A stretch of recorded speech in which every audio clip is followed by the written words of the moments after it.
Você já teve a oportunidade de responder a seguinte pergunta: como você está? As pessoas normalmente fazem essa pergunta para a gente: como você está? E normalmente, no ritmo frenético da vida, a gente responde o quê? Eu estou bem, e diz assim: mas como é que está a sua vida? Está uma correria. Quando você, de repente, não aparece numa reunião familiar, não aparece num lugar que você deveria estar, normalmente você manda essa. Você diz assim: minha vida está uma correria, você nem imagina. E a gente fala isso não com tristeza, a gente não fala isso com pesar, a gente fala isso com um certo orgulho.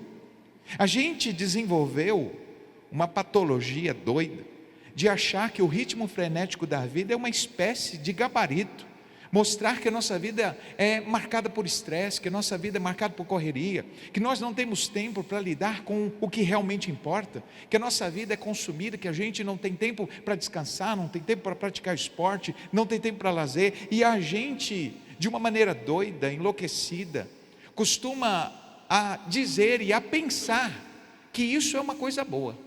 Então a gente diz assim: não, a minha vida está uma correria, você sabe, né? Eu abri mais uma empresa, você sabe, né? Eu estou como gestor de uma área, eu estou dirigindo, eu estou ampliando os meus negócios, então minha vida, eu estou sem tempo, eu estou nessa correria. Então a gente costuma a credenciar o nosso valor por aquilo que a gente faz. E nós passamos, como diz o escritor sul-coreano Byung-Chul Han, nós passamos a fazer parte daquilo que ele chama da sociedade do cansaço.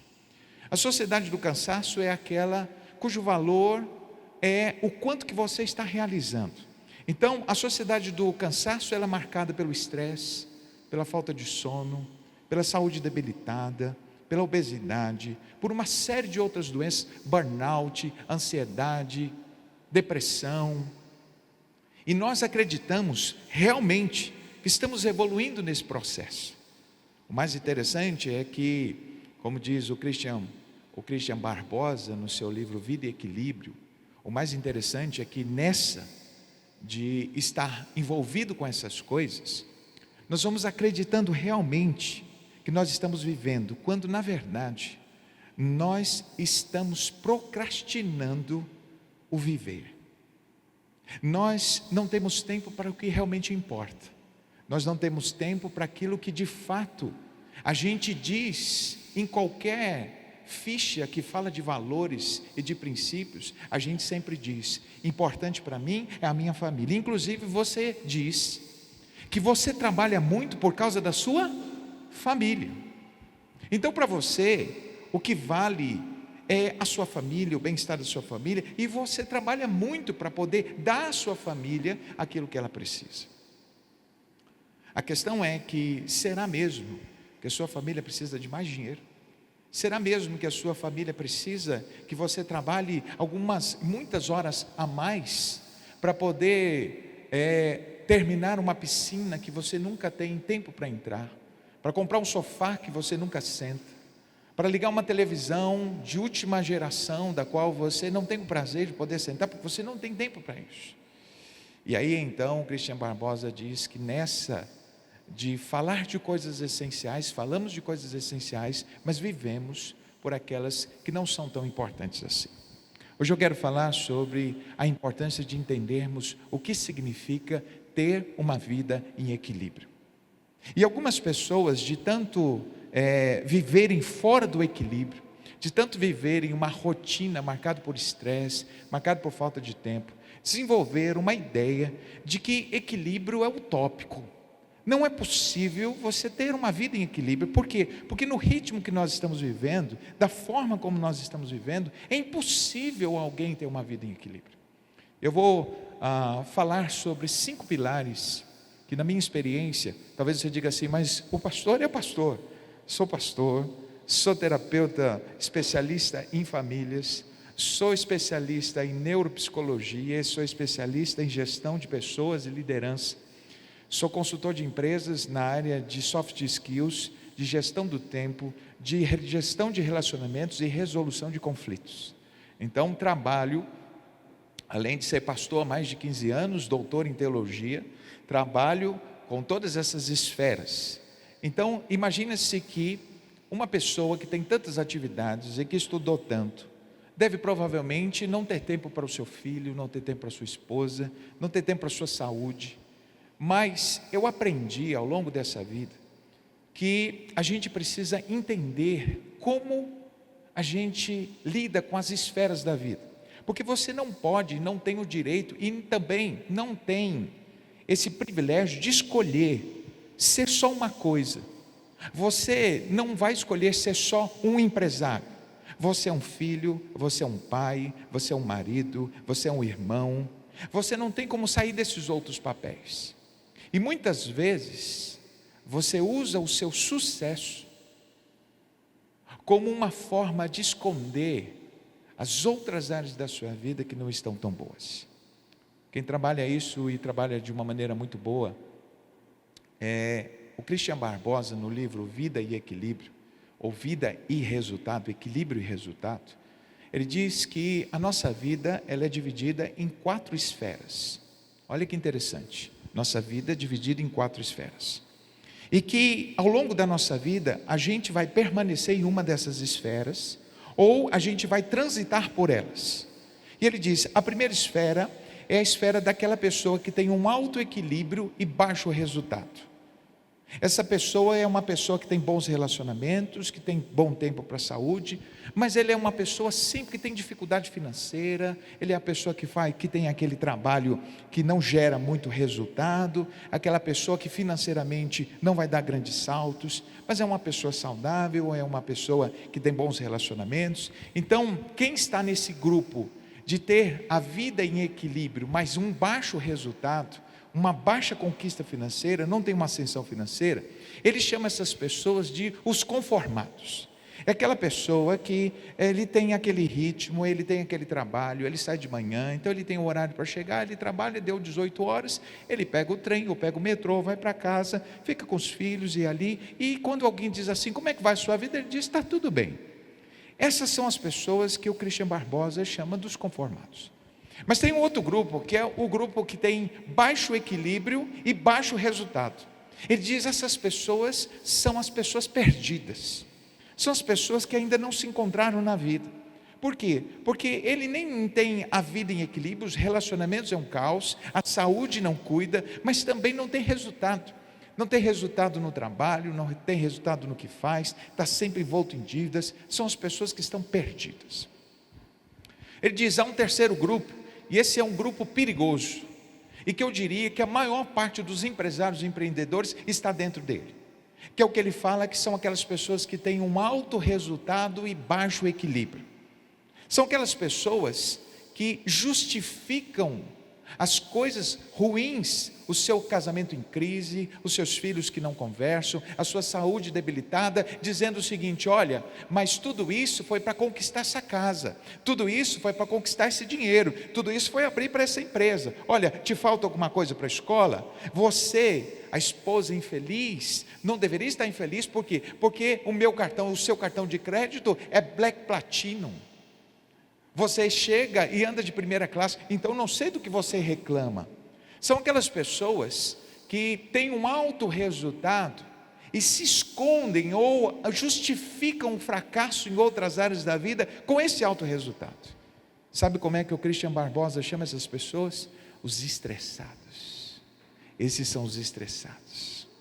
São aqueles que são candidatos a terem um ataque do coração, crise de pânico, burnout, diabetes alta. São aquelas pessoas que estão sempre a ponto de ter um AVC ou um ataque cardíaco.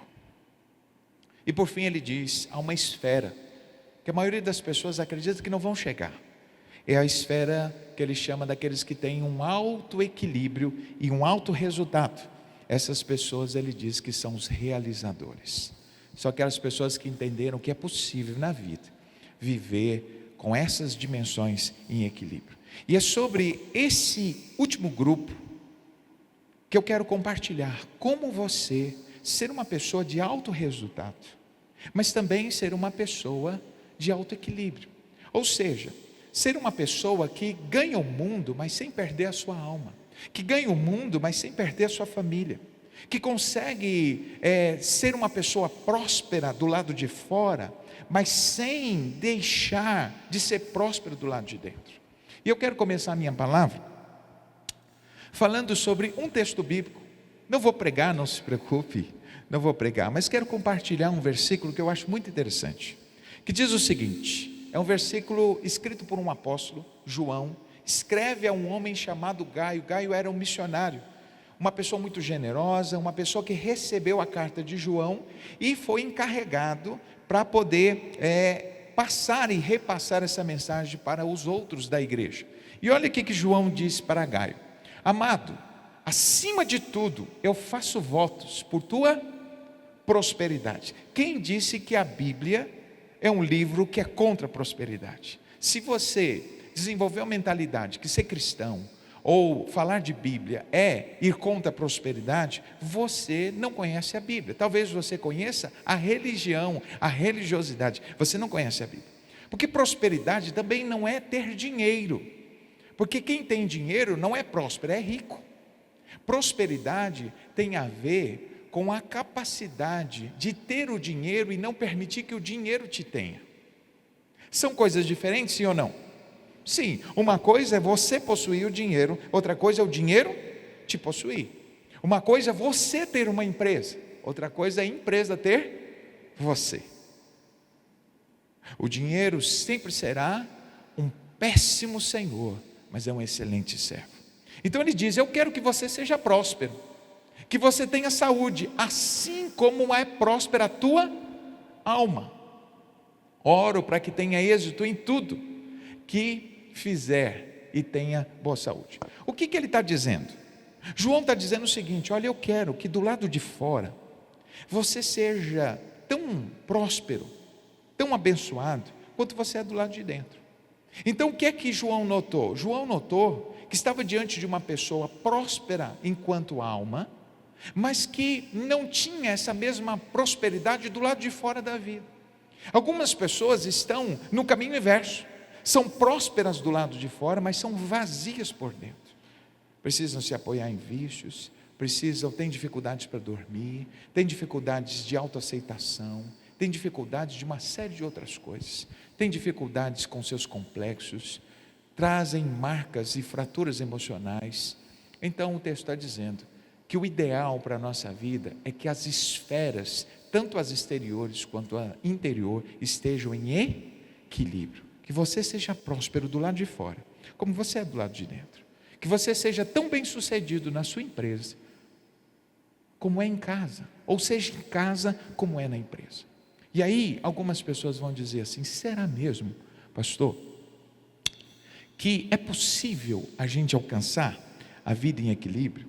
Será mesmo que alguém consegue administrar a vida, administrar os negócios, ser uma pessoa de resultado, de alto resultado e de alto equilíbrio?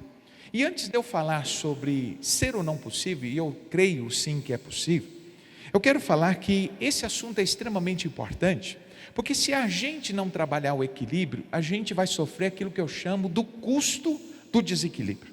E o custo do desequilíbrio são pelo menos 4 coisas. Primeiro, o custo do desequilíbrio: uma saúde debilitada.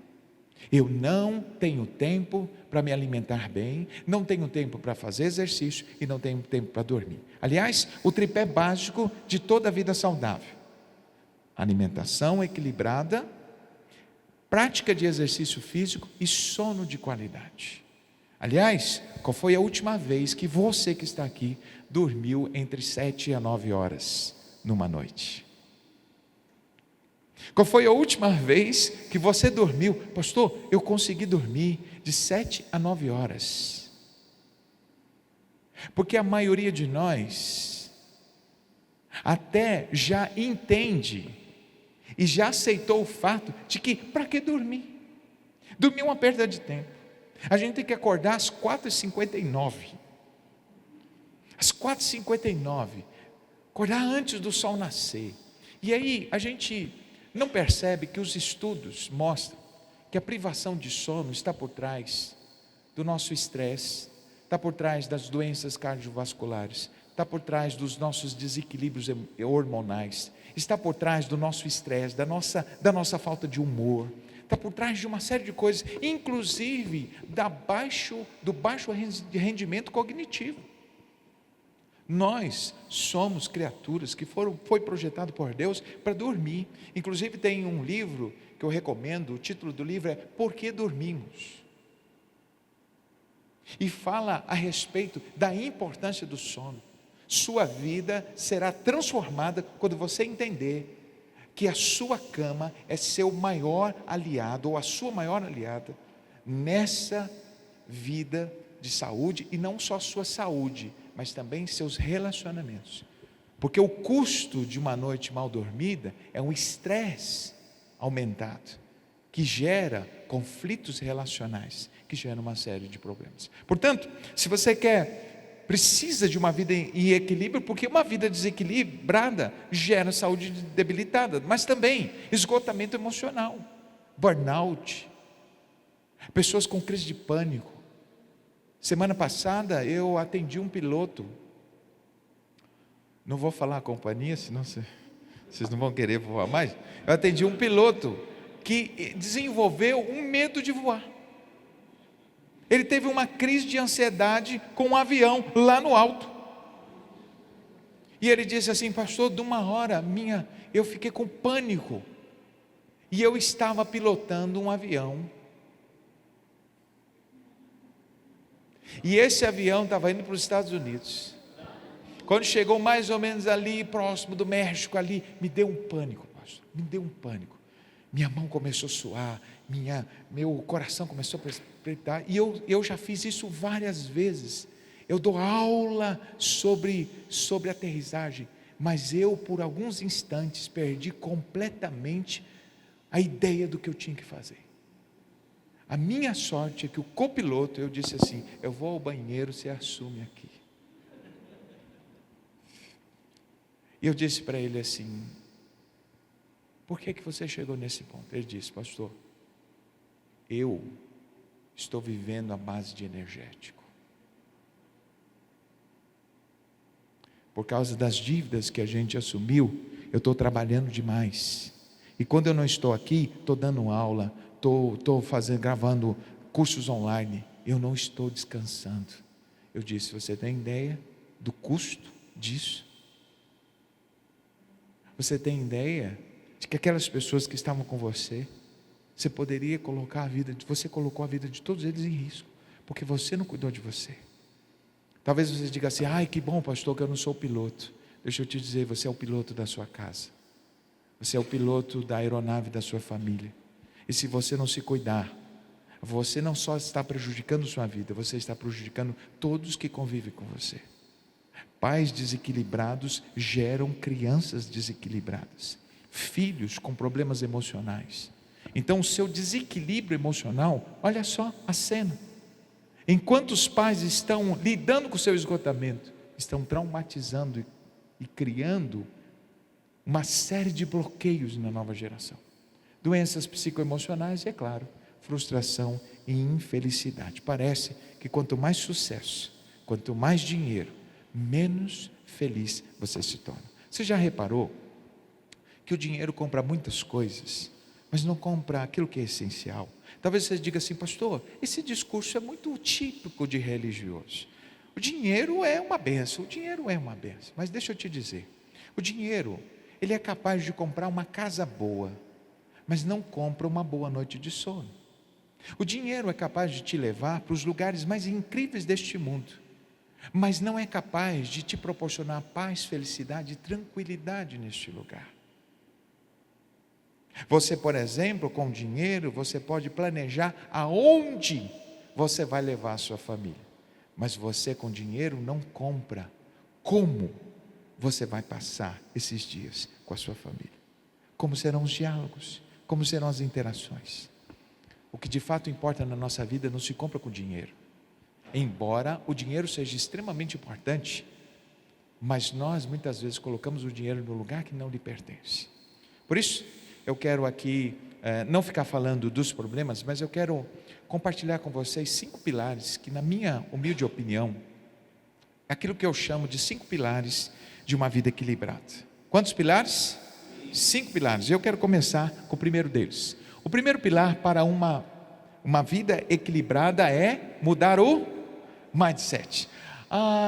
Por que eu coloquei o mindset? Pastor, essa frase já me dá calafrio, eu não gosto, esse negócio de coach, eu esqueci de dizer, sou master coach também, mas esquece aí.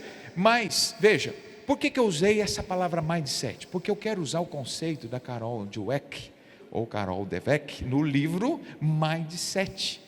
E ela diz que, na verdade, para a gente começar a entender a questão do equilíbrio, a primeira coisa que a gente precisa entender é como está a nossa mentalidade. Por quê? Porque a maneira como a gente crê, a maneira como a gente pensa e a maneira como a gente enxerga define como as coisas são na nossa vida. Isso significa que nenhuma mudança do lado de fora acontecerá se ela não acontecer primeiro na sua mente. Se você não entender que é possível mudar e que precisa mudar, não há ninguém que te faça mudar. Toda mudança começa com uma mudança de mente. A mentalidade precisa mudar. A forma como você foi criado, os valores que te foram passados, muitas vezes precisam ser repensados, para que você não reproduza automaticamente os sucessos do seu pai, mas também os fracassos do seu pai. E aqui dentro dessa mentalidade, há 3 movimentos que a gente precisa fazer de mudança. O primeiro movimento é mudar a mentalidade fixa para a mentalidade de crescimento. O que é mentalidade fixa? É aquela em que eu acredito que as coisas são como são e não vão mudar. Então eu acredito que nessa altura do campeonato, do jeito que eu já estou, eu não tenho mais como reverter, eu não tenho mais como me aproximar dos meus filhos, eu não tenho mais como melhorar minha saúde, eu não tenho mais como voltar atrás. Por quê? Porque eu já passei tanto tempo fazendo isso, tanto tempo nessa vida, que não há mais como mudar. Eu não consigo pensar, pastor, eu fico o final de semana em casa, eu fico inquieto, eu não vejo a hora de ir na segunda-feira ir para a empresa, porque aquelas pessoas que estão dentro de casa parecem estranhos para mim. Então o mindset fixo é aquele em que eu enxergo a vida como algo inalterado, eu não consigo mudar. O mindset de crescimento é aquele em que eu entendo que as novas experiências reconfiguram meu jeito de pensar. E que à medida em que eu vejo que eu posso mudar as coisas, a partir da mudança da minha mente, a partir da mudança de como eu enxergo as coisas, e à medida em que eu entendo que é possível eu equilibrar as coisas da minha vida, e eu acredito nisso, isso faz com que abram-se possibilidades de mudança. Você nunca vai produzir uma mudança da qual você não acredita que é possível. Toda mudança do lado de fora começa com uma mudança de mentalidade. Muitas vezes a gente acha que basta mudar o comportamento, mas o comportamento que muda antes da mudança da mentalidade não se sustenta. Quer ver um exemplo? Esse exemplo é do James Clear. O livro fala a respeito dos hábitos atômicos. O James Clear diz que quando a gente quer mudar um hábito ou mudar um comportamento, a primeira coisa que a gente precisa mudar é a nossa identidade em relação àquele comportamento. E ele diz o seguinte: pense, por exemplo, 2 pessoas que estão parando de fumar. 2 pessoas que largaram o cigarro, faz 2 semanas. E aí você encontra com a primeira e diz assim: nossa, você não está mais fumando? Ele diz assim: rapaz, eu estou parando de fumar, está sendo difícil, eu estou passando uma luta grande, mas eu estou parando de fumar. Essa é uma resposta. Aí você encontra com uma outra pessoa e diz assim: nossa, você está 2 semanas sem fumar? Ele diz assim: porque eu não sou mais fumante. Qual dos 2 você acha que vai manter, ou vai ficar mais tempo, ou vai ficar sem fumar? O primeiro ou o segundo? O segundo. Por que o segundo? Porque agora, veja só, não é só eu estou lutando contra o vício. Na cabeça do primeiro, ele é um fumante que está vivendo a abstinência da falta do cigarro. Na cabeça do segundo, eu deixei de ser um fumante. Cigarro não faz mais parte da minha identidade. Percebe então? A primeira coisa é que não existem mudanças na minha vida enquanto eu não mudar o meu jeito de pensar. A maneira como eu vejo o sucesso, a maneira como eu vejo a vida, e entender que se eu não mudar a maneira como eu vejo o mundo, eu não vou poder mudar o mundo que eu vejo. Vou repetir: se eu não mudar a maneira como eu vejo o mundo, não posso mudar o mundo que vejo. Por isso que é importante essa mudança de um mindset fixo, de uma mentalidade fixa, aquela em que eu não posso mudar, aquela que as coisas são como são, para uma mentalidade de que, eu já vivi tanto tempo assim, eu vou olhar para trás, vou ver onde eu errei, vou ver o que eu preciso ajustar, vou fazer a correção da rota e vou viver o tempo que me resta da maneira como devo viver. O Christian Barbosa vai dizer, é quando alguém que está numa esfera entende, tem um choque de lucidez e passa para uma outra esfera. Ele sai de uma esfera onde ele está no perdido, onde ele está no conformado, onde ele está no estressado, e passa àquela onde ele se sente realizado. O segundo movimento é o movimento da mentalidade excludente para includente. Pastor, o que é isso? Mentalidade excludente para includente.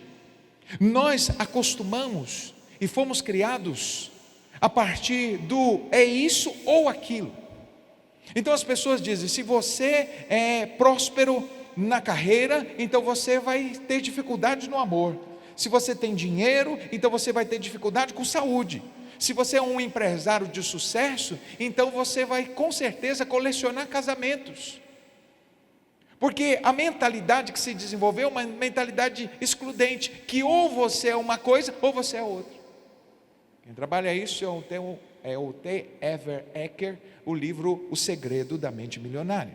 Ele diz que enquanto não transformarmos a nossa mentalidade excludente numa mentalidade includente, e tirar o ou e colocar o e, então eu não sou só o empresário de sucesso, eu também sou um pai presente, eu também sou um bom marido, eu também sou uma pessoa que cuida da minha saúde, eu também tenho conexão com Deus. Porque enquanto nós acharmos que a vida ela é dividida em pedaços, que ou você pega isso e você deixa aquilo, ou você pega aquilo e você deixa aquilo, você não vai fazer as mudanças. Porque no fundo você acredita que o preço do seu sucesso é de fato a sua saúde, é de fato a sua família, o bem-estar da sua família. E algumas pessoas dizem, isso é o mito do auto-sacrifício. Foi a minha escolha, pastor. Eu escolhi ser uma pessoa bem-sucedida, consequentemente, eu estou pagando o preço na minha saúde, nos meus relacionamentos com os meus filhos. Quantos filhos são tão pobres que tudo que têm de seus pais é dinheiro e presentes? E deixa eu te dizer para você que é pai, seu filho precisa muito mais de presença do que de presente, muito mais do que você, do que aquilo que você pode oferecer. Mas enquanto a gente achar que a vida é marcada por uma mentalidade excludente, ou eu sou bom nisso, ou eu sou bem sucedido nisso, ou eu sou naquilo e eu não posso ter as duas coisas e me conformo com isso, você nunca vai mudar o seu estilo de vida. Por isso que tudo começa na sua mente. Então comece hoje a entender que não há nenhum problema, não há nada que possa ser conflituoso entre você ser um empresário de sucesso e ser um pai presente, desde que você entenda primeiro que é possível. A partir da sua crença, você vai fazer os ajustes que se fazem necessários. Mas ninguém pode mudar o mundo que vê, enquanto não mudar como vê o mundo. A terceira mentalidade, que eu acho que talvez seja a mais importante, é mudar a mentalidade estática para a dinâmica. Veja, o nosso conceito de equilíbrio é estar no meio, não é isso? Equilíbrio é aquele em que você se coloca, o ponto de equilíbrio é aquele que você coloca no meio e as coisas ficam equilibradas, não é isso? Então a gente costumou a achar que equilíbrio é você encontrar um lugar onde, ao entrar nesse lugar, todas as áreas da sua vida ficam ajustadinhas. Por isso que muitas pessoas acham que o equilíbrio não é possível, porque de fato a vida não é estática. O equilíbrio enquanto matemático pode ser assim, mas na vida não é assim. Por quê? Porque a vida é dinâmica. Se o seu ponto de equilíbrio for fixo, você não vai dar conta. Por quê? Porque veja só, imagine que aqui eu esteja no ponto de equilíbrio. Isso aqui está equilibrado, sim ou não? Tá. Mas imagine que de um lado eu tenho a minha carreira, a minha empresa, e do outro lado eu tenho a minha família. E de repente está tudo equilibrado, eu já resolvi o meu tempo, então eu fico 8 horas na empresa, e fico as demais horas em casa, tenho o meu horário de sono, está tudo certinho, encontrei o equilíbrio. Mas de repente, há uma crise, e eu preciso reformar, ou preciso treinar minha equipe, preciso passar mais tempo lá. O que vai acontecer com a minha empresa? Vai exigir mais de mim. Se eu ficar no mesmo ponto parado, o que vai acontecer com a minha vida? Percebe? Quando isso acontecer, eu entendo que se eu ficar no meio, a minha empresa vai quebrar. Então eu vou ter que fazer esse movimento. Para que a minha empresa não quebre, eu vou ter que dar mais atenção à minha empresa. Mas à medida em que eu estou dedicando mais tempo à minha empresa, automaticamente o meu casamento, a minha família vai começar a sentir a minha ausência. E se eu ficar agora trabalhando 12, 14 horas em tempo contínuo, o que vai acontecer com a minha casa? O que vai acontecer com o meu casamento? O que vai acontecer com a minha relação com os meus filhos? O que vai acontecer com o meu tempo com Deus? O que vai acontecer com o meu tempo de caminhada, de corrida, de esportes, de lazer? O que vai acontecer com as minhas viagens? Vai tudo embora. Então, o Brian Johnson, no livro Areté, ele traz um conceito de equilíbrio que eu acho muito interessante. Ele diz que equilíbrio na vida funciona com a imagem daquele homem na corda bamba. E a vida é como se fosse uma corda bamba, que ora você está mais para frente, ora você está mais para trás, ora você está do lado. E por que você está o tempo todo em movimento? Porque a vida não para. Portanto, quando você muda a mentalidade e você entende que equilíbrio significa um movimento, por isso que o Bill Johnson, no livro Areté, diz que o equilíbrio, na verdade, não é um substantivo. Na vida, o equilíbrio é um verbo. O equilíbrio é uma ação. O equilíbrio é um movimento. E que movimento é esse? Você, se quer ter as esferas da sua vida equilibrada, você precisa fazer uma reflexão sobre a sua vida e ver nesse atual momento que esfera da minha vida precisa mais de mim. Às vezes você tem um tempo que você fica fora de casa, mas de repente seu casamento está por um fio. É hora de você largar um pouquinho esse tempo, sair um pouco mais cedo, talvez não comprometer os seus finais de semana, para você resgatar seu casamento. Talvez você tenha observado que o seu filho praticamente não fala mais com você, não troca mais uma palavra com você, e você está ali pagando faculdade, você está ali pagando as coisas, sentindo a ingratidão do menino, mas talvez esse menino precisa que você largue um final de semana, ou que você feche, ou que você delegue uma parte da sua vida para outra pessoa resolver, para o seu gerente, para quem estiver lá, para você passar um tempo com esse menino. Então, se eu quero buscar o equilíbrio, eu preciso sair da mentalidade do estático para o dinâmico. Eu preciso entender que a vida é movimento. E se eu quero não estar com as minhas contas negativas em determinadas esferas da minha vida, eu preciso aprender a estar em movimento. Que área da minha vida está precisando mais de mim? Porque deixa eu te dizer, que no dia que você for um bom profissional, naquele mesmo dia você não terá sido um bom pai. Naquele mesmo dia você não terá sido um bom marido. Eu, por exemplo, ontem eu saí daqui quase 11 horas da noite, fazendo aconselhamento. Nesse dia, ontem, eu não fui um bom pai. Eu não fui um bom marido. Sabe o que eu fui? Um bom pastor. Mas imagine que eu sou um bom pastor na segunda, um bom pastor na terça, um bom pastor na quarta, um bom pastor na quinta, saio meia-noite, 1 hora, um bom pastor no sábado, um bom pastor no domingo. Nesse exato momento, a igreja vai olhar para mim e vai dizer, ele é um, mas a minha esposa vai dizer o quê? Percebe? Então, o lance da vida é entender que você precisa observar e não ser uma coisa só o tempo todo. Então, se eu fui um bom pastor num dia, em 2 dias, eu tenho que no terceiro, quando alguém disser assim: pastor, o senhor tem tempo quinta-feira à noite? Não.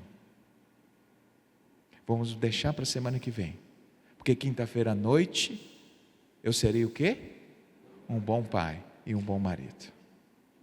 Perceba, o movimento da vida é entender que você não pode escolher uma área e ficar fixo nela, senão as outras esferas da sua vida vão para o chão. Pastor, eu quero ficar em casa o tempo todo. E então, o que vai acontecer com a minha igreja? O que vai acontecer com as pessoas que precisam de mim, do meu conselho? Percebam que a vida é movimento. Mas é movimento intencional, é movimento consciente de quem entendeu que o que faz a vida ter equilíbrio é entender que ela é dinâmica e que eu estou o tempo todo tendo que lidar com essas esferas. Por isso, o primeiro movimento para você colocar a vida em ordem é mudar o seu mindset. É mudar da mentalidade fixa para o de crescimento, da excludente para o includente e do estático para o dinâmico. O segundo movimento para você construir uma vida em equilíbrio é repensar a sua agenda. Talvez você diga assim: pastor, mas vários lugares que eu vou, a pessoa fala de agenda, fala de agenda, fala de agenda. Mas deixa eu te dizer que o conceito mais poderoso, mais profundo de agenda, para mim não veio de nenhum livro que fala de gestão do tempo. Veio de um outro livro, o livro escrito por um autor americano chamado Bill Hybels. O título do livro é Simplifique: 10 formas de colocar a alma em ordem. E nesse livro eu encontrei a definição de agenda mais profunda e mais poderosa e que mudou a maneira como eu enxergo o meu tempo e a minha agenda. Diz o Bill Hybels, olha só, que nossa agenda precisa ser construída a partir do tipo de pessoa que queremos nos tornar e não com as atividades que temos que fazer. Sabe o que isso significa? Que a minha agenda precisa refletir quem eu quero me tornar e não o que eu tenho que fazer. Porque senão a nossa vida deixa de estar em nossas mãos, senão vamos sendo forjados e moldados num formato e numa identidade que não tem nada a ver com a gente. Se você é do tipo que não sabe dizer não, se você é do tipo que aceita qualquer coisa, se você é do tipo que acha que ser produtivo é ter uma agenda super ocupada, você está enganado. Há uma diferença de se ocupar e produzir. Produzir é construir algo em termos daquilo que é a sua identidade e seu propósito. Se ocupar é ter muitas atividades para fazer. Agora olha o que isso significa na prática. Todos vocês já devem ter ouvido falar do livro do Christian Barbosa, o livro A Tríade do Tempo. Conhece? Tríade do Tempo. A Tríade do Tempo, ele diz que, usando a matriz de Eisenhower, ele diz que a nossa vida você precisa definir o que é importante, o que é urgente e o que é circunstancial. Ele diz: o importante é aquilo que você faz e que vai te aproximar do seu propósito. O urgente é aquilo que acontece e que você precisa resolver imediatamente. E o circunstancial é aquilo que nem é importante e nem é urgente.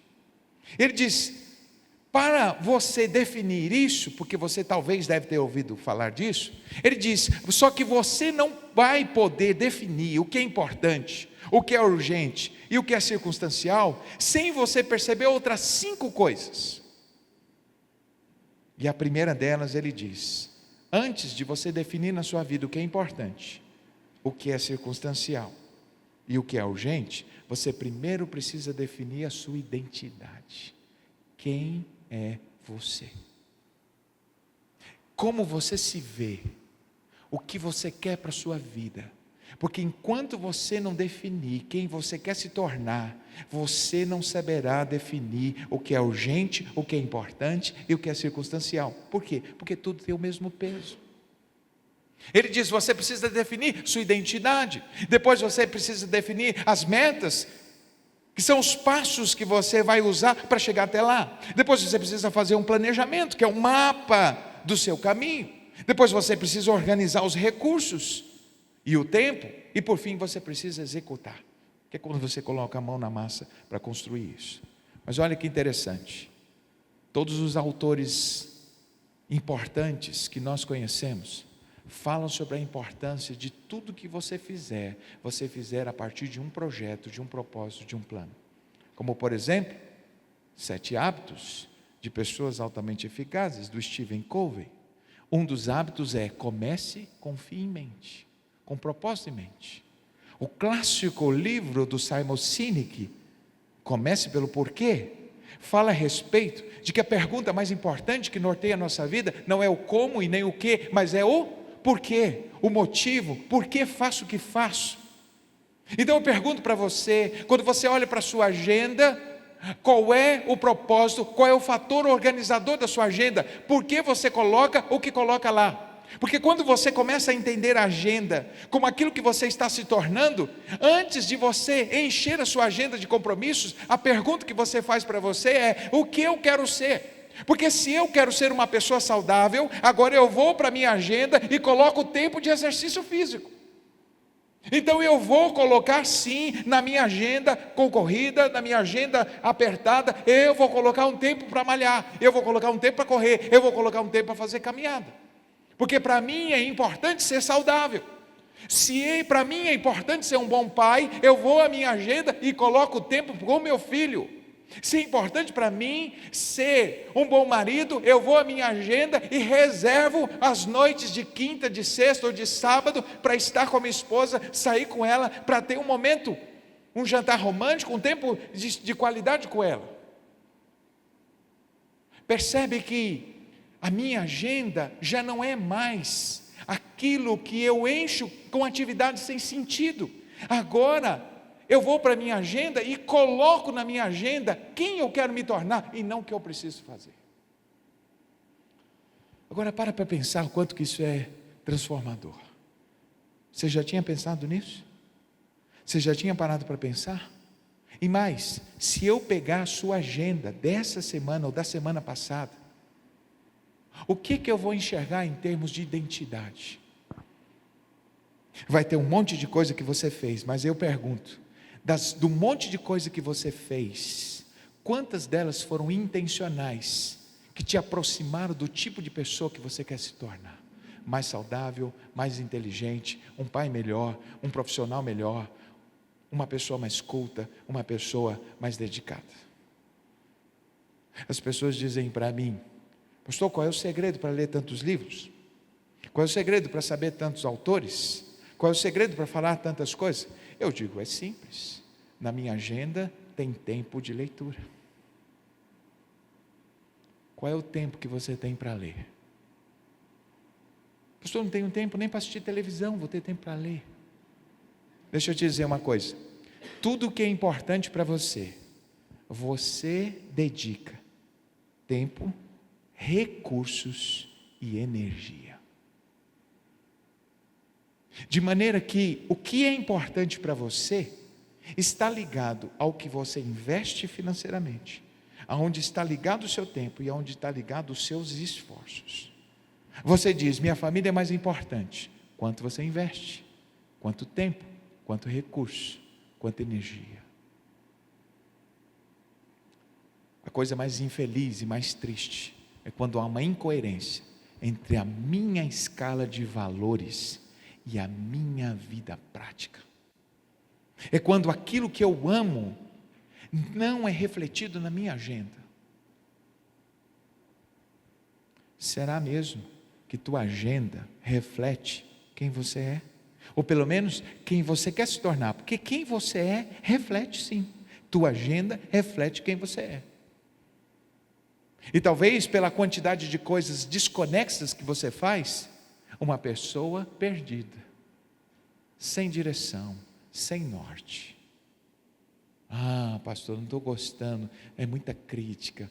Deixa eu te dizer para você, enquanto você não enxergar que a vida não existem críticas, existem feedbacks, que é a palavra bonita para crítica. Feedback de desenvolvimento, feedback positivo. Mas na verdade, como diz o Juan Carlos Ortiz, nos 4 compromissos da vida, um dos compromissos é: nunca leve as coisas pelo lado pessoal. Tem gente que fica chateado. Ai, ele falou de um jeito agressivo. Deixa eu te dizer. Você, muitas vezes, se cerca de quem massageia o seu ego, mas não abre os seus olhos. Na vida, nós precisamos aprender que tudo aquilo que nos confronta é porque não estamos no lugar que deveríamos. Por isso, você quer colocar a vida em equilíbrio, você precisa reorganizar a sua agenda. Terceiro pilar: quero ter a minha vida em equilíbrio, eu preciso ter foco e disciplina. Foco é saber o que fazer, disciplina é se comprometer em fazer o que você tem que fazer. Mas para que eu tenha foco e disciplina, eu preciso aprender a dizer uma palavrinha que se chama não, um advérbio de negação. E nós, meus irmãos e amigos que estão aqui, nós não fomos treinados a dizer não. Nós fomos treinados a não dizer não. Então a gente acredita e tem dificuldade porque a nossa autoestima é baixa, porque a gente não tem consciência da nossa agenda, dos nossos valores, de nossa identidade. Então a gente está sempre sendo item na agenda de outra pessoa. Então a gente aprendeu que dizer não é ser mal educado, que dizer não não é ser amigo, que dizer não é de alguma forma você ser indelicado com o outro. Amigos não dizem não. Mas deixa eu te dizer, quando você diz não, querendo dizer sim, você disse não. Você disse não para você. Talvez você disse não para a sua saúde, você disse não para a sua família, você disse não para um projeto importante que você deveria estar dando foco e que não deu. Olha a frase do Steve Jobs. Algumas pessoas acham que foco significa dizer sim para a coisa em que você irá focar, mas não é nada disso. Significa dizer não a centenas de outras boas ideias que existem. Dizer não.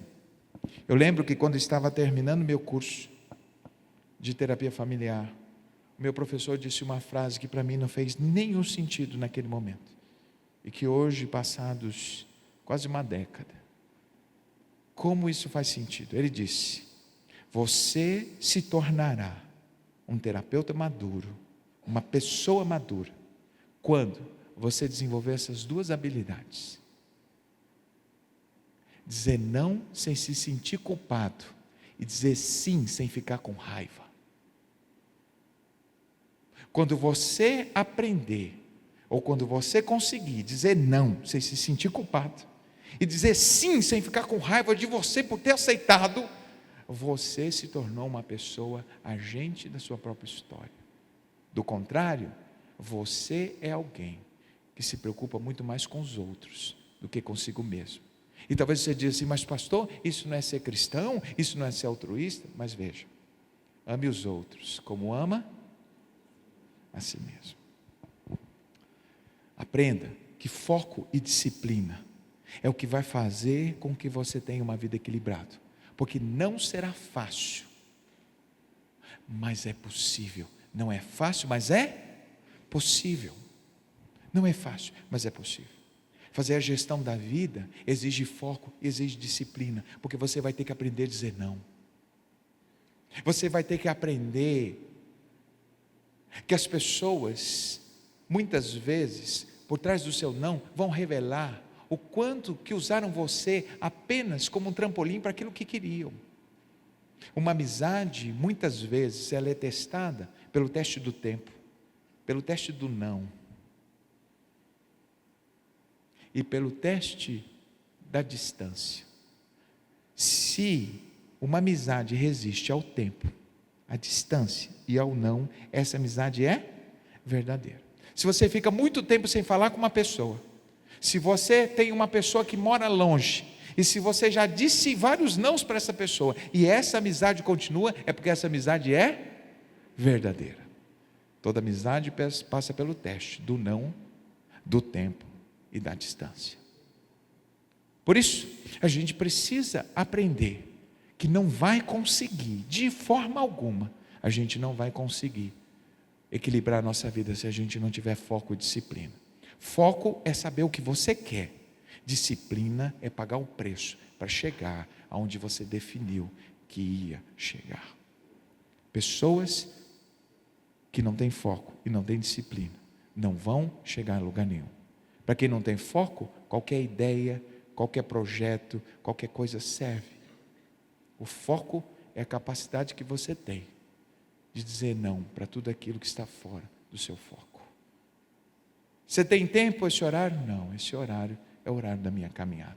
Se não for uma coisa muito urgente, porque na maioria das vezes não é. Você não vai deixar de fazer o que você se propôs a fazer, a não ser que você perceba que de fato é algo extremamente fora da caixa, urgentíssimo, e aí sim você negocia. Quarto, já caminhando para o fim, você quer ter a vida em equilíbrio, você precisa aprender a desfrutar das suas conquistas. Tem um texto bíblico que eu acho muito interessante, Eclesiastes capítulo 5, verso 19, diz: sim, devemos aproveitar ao máximo tudo aquilo que Deus nos dá, sejam riquezas, seja capacidade de desfrutá-las. Aceitar a própria sorte e desfrutar do trabalho é uma dádiva de Deus. Sabe por que eu digo isso, pastor? O que isso tem a ver com equilíbrio? Presta atenção. A Bíblia fala que há tempo de plantar e tempo de colher. Há tempo de trabalhar e tempo de descansar. Há tempo de plantar sementes, há tempo de colher sementes. Há tempo de trabalhar e há tempo de receber a paga do seu trabalho. Se eu quero ter uma vida em equilíbrio, eu preciso aprender a desfrutar do que eu construí. Uma das coisas mais tristes na vida de um empresário é que a qualidade de vida dele, às vezes, é inferior à do seu funcionário. Ah, mas meu funcionário não tem piscina em casa. Mas para quem tem piscina e não usa, e quem não tem piscina, é a mesma? Porque ninguém toma banho de piscina. Nem você que tem piscina, nem o seu funcionário que sonha um dia ter piscina. Aliás, sua piscina é inaugurada no final do ano, quando os sobrinhos, os vizinhos, os parentes, ou alguém da igreja vai e diz: que legal, posso usar essa piscina? Você diz: claro. E a pessoa que não tem piscina, olha e diz assim: nossa, que sonho de casa. Como eu gostaria, eu ia acordar todos os dias de manhã, fazer uma hidroginástica aqui, antes do trabalho, e aí você fica pensando assim: esses também eram os meus planos. Mas sabe qual que é a grande questão? É que muitas vezes a gente acaba construindo confortos que a gente não usa. E qual é o problema disso, pastor? O problema disso é que a gente só tem essa vida para desfrutar. Quando você morrer, você não vai levar a piscina, não vai levar o carro importado, não vai levar a casa, não vai levar a empresa, você não vai levar nenhuma dessas coisas. Portanto, a gente tem que aprender a desfrutar, e desfrutar tem a ver com construir memórias. Às vezes, você investe seu dinheiro em aumentar o seu patrimônio e não em vivenciar, ter experiências. E aqui trago o conceito do Bill Perkins, no livro Morra Sem Nada. Ele escreveu esse livro, Morra Sem Nada, um milionário, um bilionário. Ele percebeu ao longo da vida que ele tinha construído uma fortuna tão grande que ele disse: se eu vivesse 3 vidas, eu não conseguiria gastar. E ele chegou à conclusão de que não valia a pena, depois de tudo que ele construiu, ele disse: agora, nessa altura do campeonato, vou começar a desfrutar, mas mesmo que eu fosse para a praia todos os dias, mesmo que eu quisesse usufruir, eu não vou conseguir torrar o meu dinheiro, o que eu consegui. Então ele escreve um livro para aconselhar os mais jovens e diz: trabalha, construa patrimônio, mas usufrua daquilo que você construiu. Morrer sem nada, ele dedica um capítulo a construir experiências. E ele diz: nada é mais poderoso do que as experiências. Porque são experiências, são viagens, são memórias que são construídas.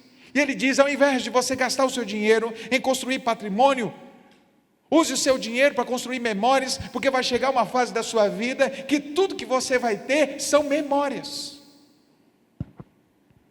No leito de morte, ninguém fica lamentando porque não comprou uma casa, porque não comprou mais um carro, porque não abriu mais uma empresa, mas lamenta porque a saúde não deixa mais fazer uma viagem, não deixa mais ir para um lugar que gosta. Poderia ir agora com o dinheiro que tem, poderia ir várias vezes nesse lugar, mas não pode mais. Como diz o escritor francês François de Rabelais, há muitos que querem o que hoje não podem, porque um dia puderam e não quiseram. Muitos querem o que hoje não podem, porque um dia puderam e não quiseram. Construa experiências. Olha que interessante, ele diz uma experiência, ela é transformadora. Pense, por exemplo, numa viagem. Antes de você fazer a viagem já está trazendo alegria ao seu coração. Você está ali ajuntando as malas, você está ali pensando: nossa, 2 semanas para a minha viagem. Então aquilo já te traz dopamina, serotonina por antecipação. Quando você está vivenciando a viagem, você experimenta a alegria de estar vivenciando tudo aquilo. Passados anos depois, você ainda se lembra com um sorriso no rosto dos bons momentos que você viveu naquele lugar. Que bem material tem capacidade de gerar em você contentamento antes, durante e depois? Que outra coisa nesse mundo tem esse poder? A neurociência diz que o contentamento com um objeto, com um eletrônico, com alguma coisa que você compra, dura de 7 a 14 dias. Porque esse é o período até você entrar naquilo que em psicologia é chamada de adaptação hedônica. Aquilo não tem mais graça nenhuma. Primeiro dia, você passa a flanelinha no celular, né? Você tira suas digitais, porque você não gosta nem que o seu celular tenha digital.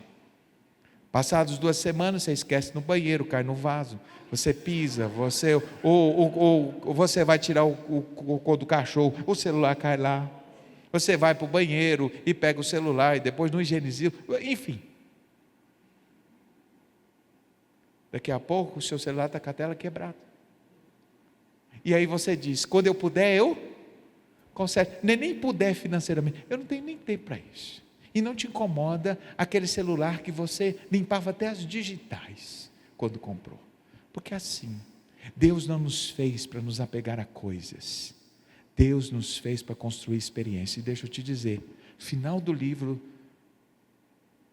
do John Perkins, no final da vida, olha o que ele diz: você vai medir a tua felicidade, o teu sucesso, pelo que viveu e não pelo que conquistou.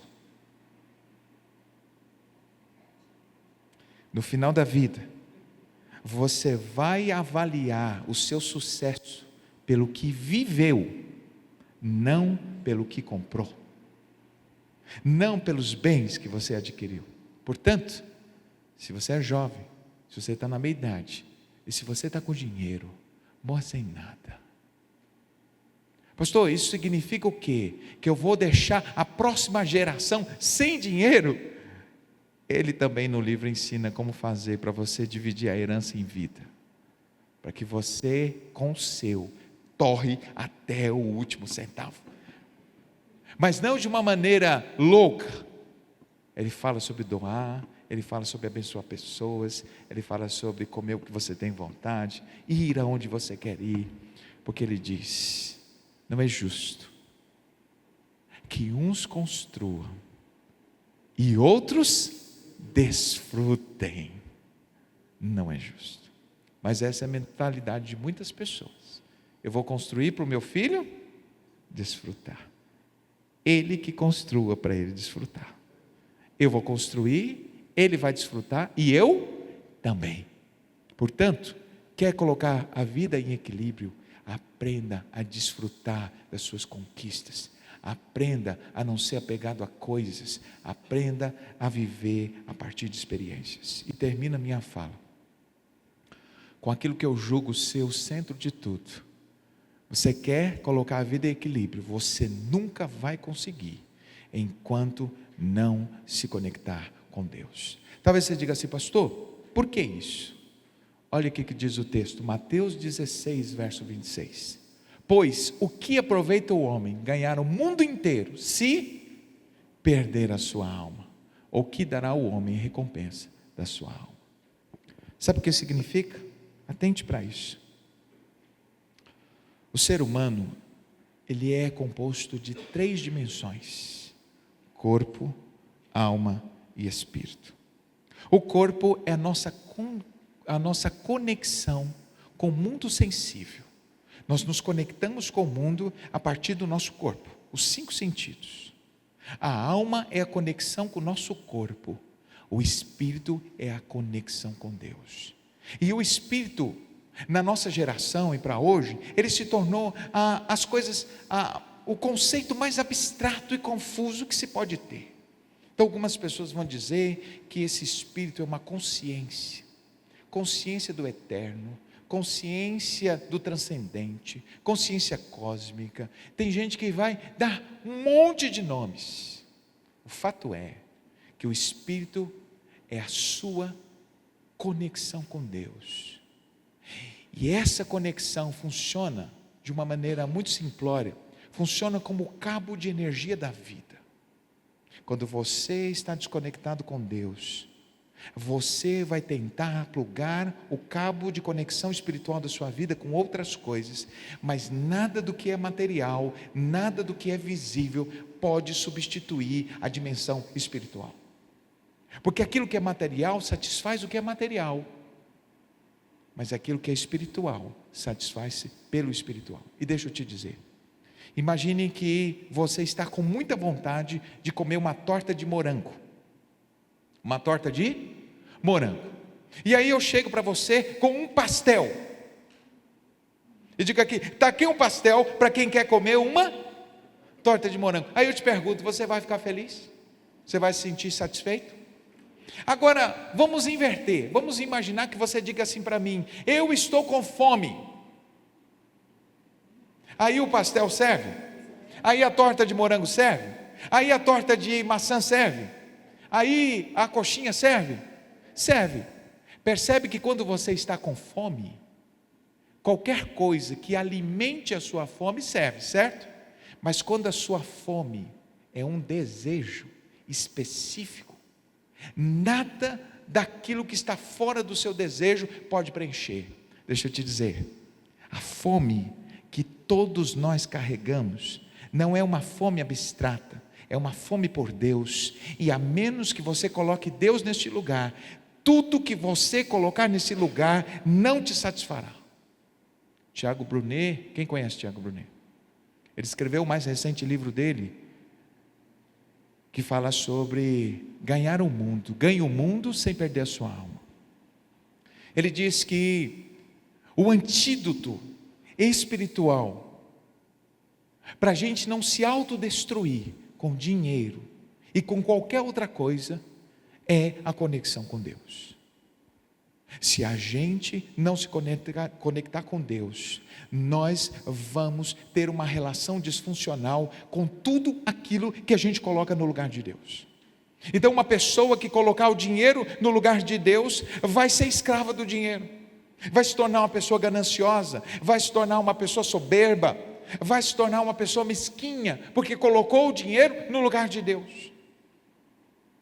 Vai usar o dinheiro para patrocinar os seus deleites e os seus prazeres destrutivos e carnais. Quando você coloca um relacionamento no lugar de Deus, você se torna um codependente afetivo. Você faz com que o outro gire, seja o seu mundo, de maneira que a gente vê claramente isso nos noticiários. A mulher de repente larga o rapaz, o que ele faz? Ele tira a vida da mulher e se mata, porque ele não consegue viver sem aquela pessoa. Quando você coloca o outro no lugar de Deus, você se torna um codependente afetivo. Qualquer coisa que você colocar nesse vazio de Deus, além de não te preencher, te transformará num escravo daquilo que você colocou naquele lugar. Um dos livros bíblicos, e encerro aqui, mais profundos para mim, é o livro de Eclesiastes. E o autor Salomão, ele foi o maior empreendedor que esse mundo já teve. Ele foi o homem que ele foi tão rico que o Jeff Bezos, o Bill Gates, quem mais? Elon Musk, juntando os três, não dá a fortuna de Salomão. E é interessante que quando ele escreveu o livro de Eclesiastes, sabe o que ele escreve?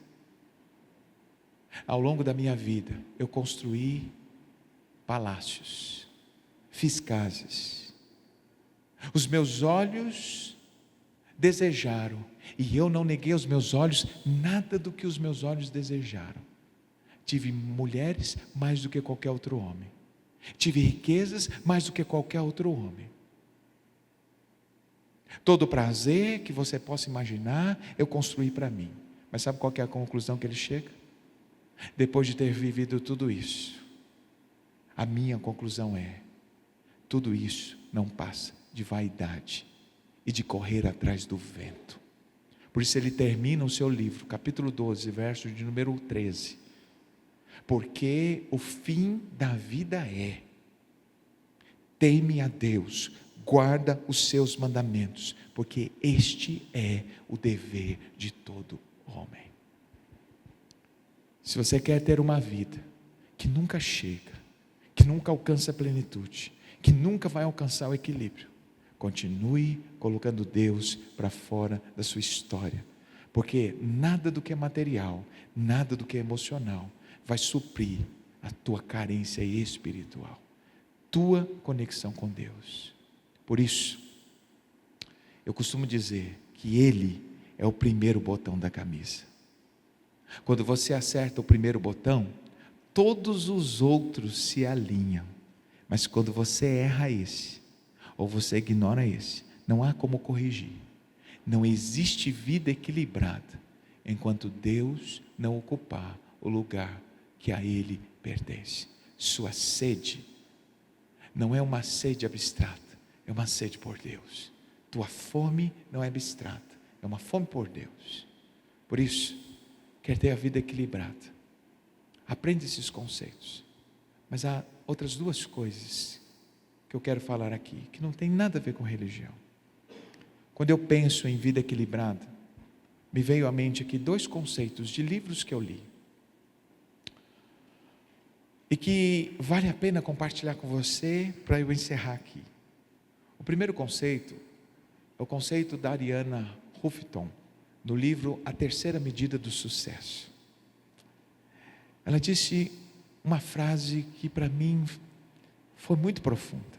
Ela disse: aprenda a investir mais tempo no seu epitáfio do que no seu currículo. Se preocupe mais com o seu epitáfio. Todos sabem o que é epitáfio? Aquela parte de pedra, aquele mármore que vão colocar no dia do seu túmulo. Ela disse: se preocupe mais com esse do que com o seu currículo, seu epitáfio do que com o seu currículo. Sabe por quê? Porque ela disse que quando você morrer, as pessoas não falarão das suas conquistas materiais, as pessoas não falarão das empresas que você abriu e do quanto dinheiro você construiu. Sabe do que as pessoas falarão?